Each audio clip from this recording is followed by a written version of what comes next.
Well, welcome everybody. We've been doing these for a couple of weeks now. War is always a terrible, stressful thing. A lot of our own employees are based in the Middle East, and I have a lot of friends and family in Israel, and the situation has been tension-filled, dangerous, scary for a lot of people. But the focus for today is not so much on the war itself, but the cyber attacks that have come as a result. About 2 weeks ago, fortunately, a ceasefire was announced. But one thing that we've seen is that while the agreement may have stipulated that you have to put down your weapons and stop firing, it hasn't stopped cyber attacks. On the contrary, they've only continued. And I just wanted to touch on something really interesting. I actually spoke with this journalist yesterday from Fast Company. I had to call him to task. He wrote this article that you can see here on the top. Why the Iran cyber attack everyone has warned about hasn't really happened yet. And I literally did a double take when I read this because, I respect journalists. They have a hard job. But I thought that this couldn't be further from the truth. And it's really one of the only articles I've seen has sentiment like this. So I actually reached out to him and politely called him to task. Every bit of evidence that you'll see out there in our own threat research and on the internet suggests otherwise. And these are just some things that I grabbed even this morning. According to CISA data, over 5,800 Iranian cyber attacks have happened. There's over an 8x surge. And a lot of these, by the way, are targeting Gulf states, Gulf nations, Bahrain, UAE, etc. Over 36% of the attacks are targeting infrastructure in Israel alone. So for obvious reasons, Iran wants to target Israel. But they're not limited. CISA came out and said that, large networks in the US, critical infrastructure are being attacked. And I think the bottom line here is that there are a lot more attacks that are happening and just aren't being reported. Not everybody wants to share that they've been hacked or breached or attacked. And so a lot of this isn't making the news, but it is happening. The risk is there. And I've spoken with CISOs that are very concerned about it. And we're actually doing some risk assessments now for companies of critical infrastructure who are worried about it. So if you see a report, something like what Fast Company reported, definitely ignore it. And the data suggests that attacks are ramping up, and 5,800 is an astounding number. We're talking about, just over 2 months here. So massive, massive number of attacks happening.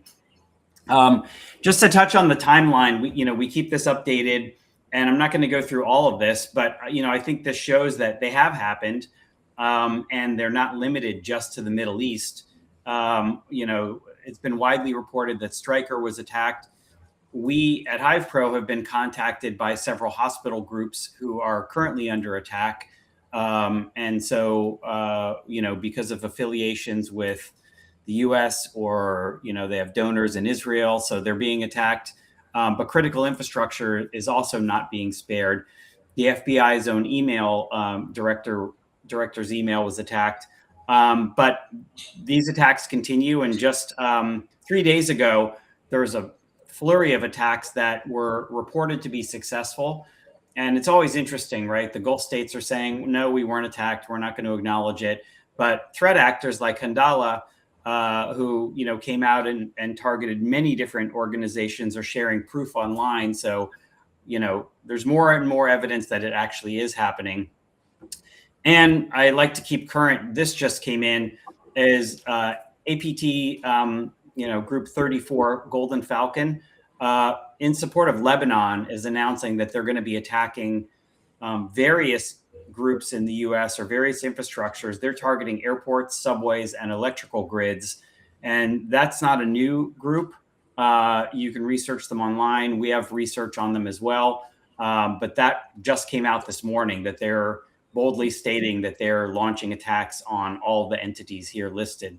So the pace continues. And overall, if you look at all of the attacks, these are the 3 most active groups that our own threat research team is tracking. And we're actually going to dig into this in a few minutes with Pratik. The question is, you have the Ministry of the internal Iranian security group is basically backing Void Manticore, and which is also called Handala. So you should know both names. And sometimes there isn't a CVE that you can go and patch to stop it, like the Intune attack. But there are a lot of CVEs that are out there that are being actively targeted. And they're out of all of the groups we're tracking, which again today is over 60 different Iranian-backed threat groups. These are the three that are the most active. And I guess what I want to do is just transition into showing you in a live sense, like how could these be tracked? So we know from research, our own research, by the way, which is free and publicly available on our website, these are the CVEs that are being actively attacked. And you can see the threat actor and the category they're going after.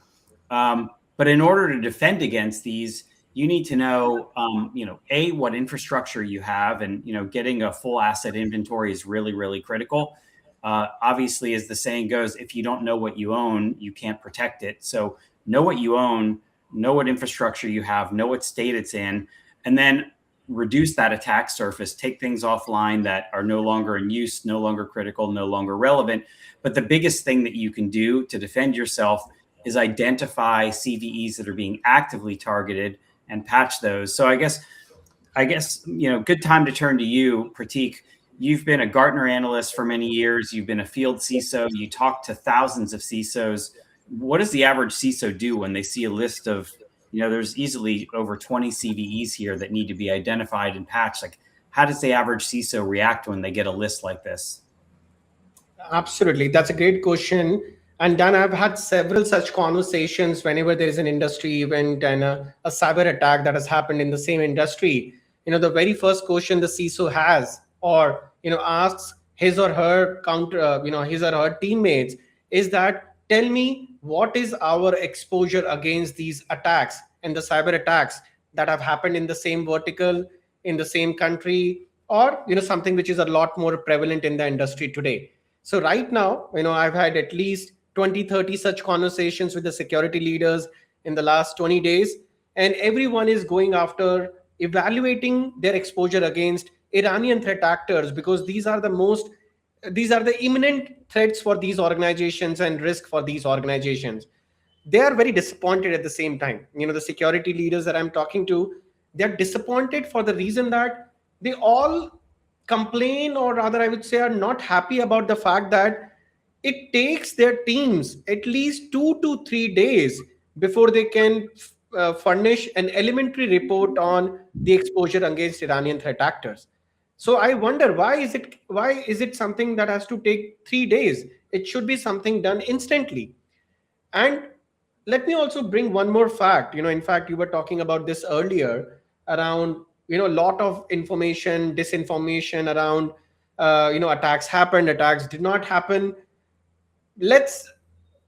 Whatever the case may be, whether the attacks happened or did not happen, we cannot leave cybersecurity to a chance. We have to make sure that we identify and understand our exposure. At the same time, the ceasefire, whatever ceasefire conversation may be going on, and I'm sure, Dan, you may also be rejoicing, the stock prices are getting better off, on the public market. But despite the fact that ceasefire is going on, the cyber ceasefire is not likely on the cards. In fact, I read a very profound statement and very loud and clear statement in one of the articles. We did not begin this war. Handala is, making this quote. We did not begin this war, but we will be the ones to finish it. And let it be clear that the cyber war did not begin with military conflict, and it will not end with any military ceasefire. The message is clear. Even if you see kinetic or military ceasefire, we cannot let our guards down. We have to constantly evaluate our exposure against Iranian threat actors. We have to constantly test our security controls. So on that note, I'll stop jibber jabber. How does one do that? Sorry? How does one do that, right? It shouldn't be taking 3 days. And that's got to be a very uncomfortable conversation with your board or your CEO, that you need 3 days to know if you're at risk. That is what we can look at. We can make it very easy. So this is our agentic AI interface of HiPro platform. So you go to one of these chat options. First of all, you have all these options right for you. But let's say you want to write your own query, and you want to understand the specific aspect. What are the Iranian threat actors in my environment I may be prone to? So I'm just writing that in a plain, simple language, and I'll let the agentic AI do its magic, run it against my organization, vulnerabilities, threat that I am prone to, the assets that I own, the asset criticality, and the security controls, and it will tell me all the threat actors uh, to which I am prone to and what are the vulnerabilities associated with it.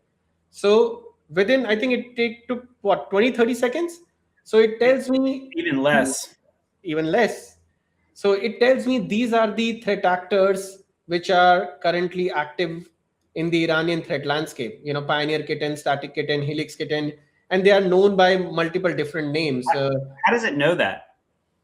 It has all the threat intelligence. Our High Force lab or High Force labs, the threat intelligence team is constantly doing this research and putting this information and intelligence on the tool for every customer of HiPro to use. I love it. So, but is it also looking at infrastructure? Like, how is it connecting those two?